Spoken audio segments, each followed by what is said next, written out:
just start this side again, okay?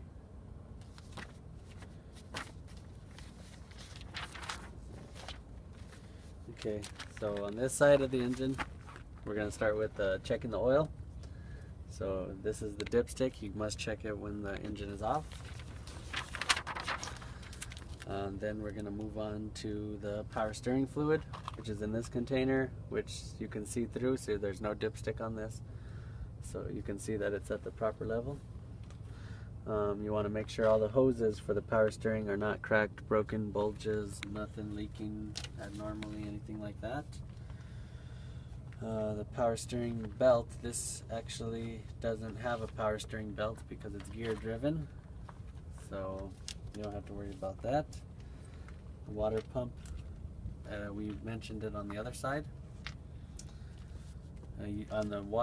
One thing I didn't mention about the water pump though is you want to check the belt as well. It's the same belt as the alternator, so if that has more than a 1/2 inch to 3/4 inch play, then that's too much. The air compressor, which is this silver unit down in here.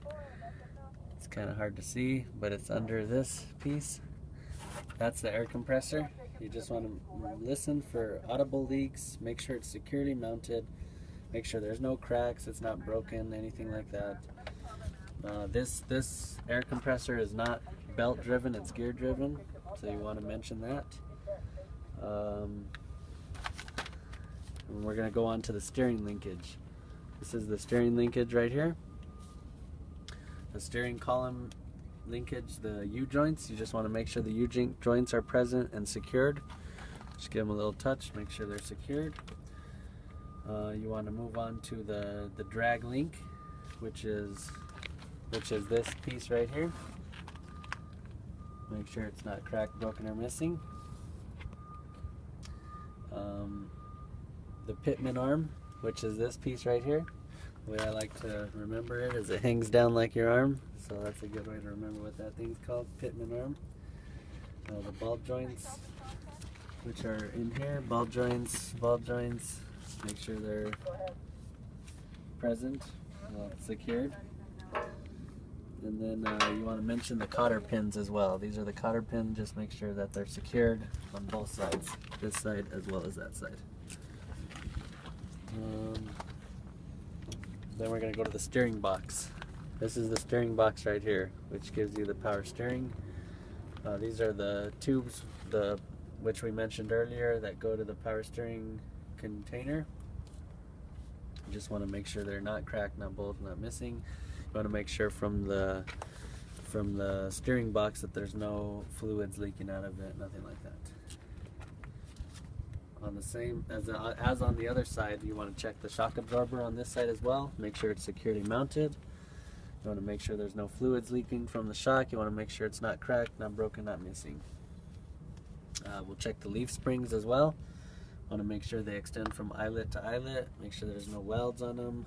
Make sure they're by the U-bolts. You want to make sure the U-bolts are present on both sides, which they are, and not cracked, not broken, not missing. You want to check the spring mounts, which is down here, the mount that mounts it to the frame. Make sure it's secured on all sides. Make sure there's no missing bolts.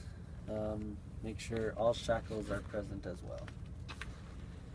Okay, and the hose line, we're going to check the air hose line on this side as well, which is right here. Make sure it's in good working order, not cracked, not broken, not missing. No audible leaks that you can hear. Make sure all couplings are secured on both sides. The air brake chamber, again, you want to make sure it's not dented or anything like that. No audible air leaks coming from it. And make sure it's secured on there.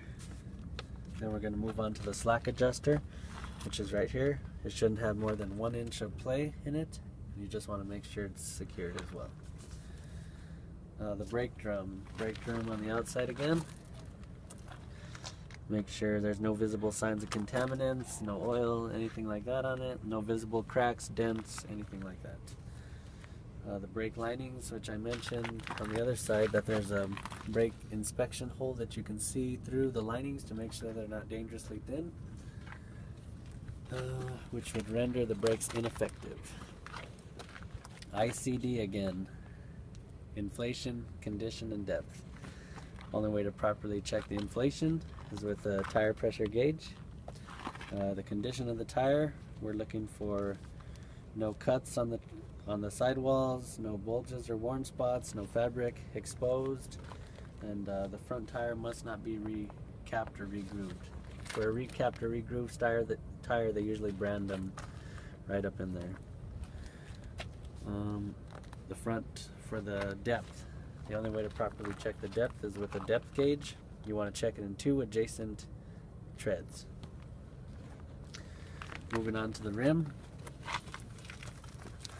Make sure there's no repair welds, make sure it's not bent, cracked, or damaged, and you want to make sure there's no rust trails on the rim, which would indicate the rim is loose on the wheel. Okay, lug nuts, we're going to check all the lug nuts, make sure they're secured, not loose at all, which they are all fine. Make sure all studs are present, and no elongation from the studs. No halos around on the rim, which would indicate that the rim has been loose, or the lug nuts have been loose on the rim.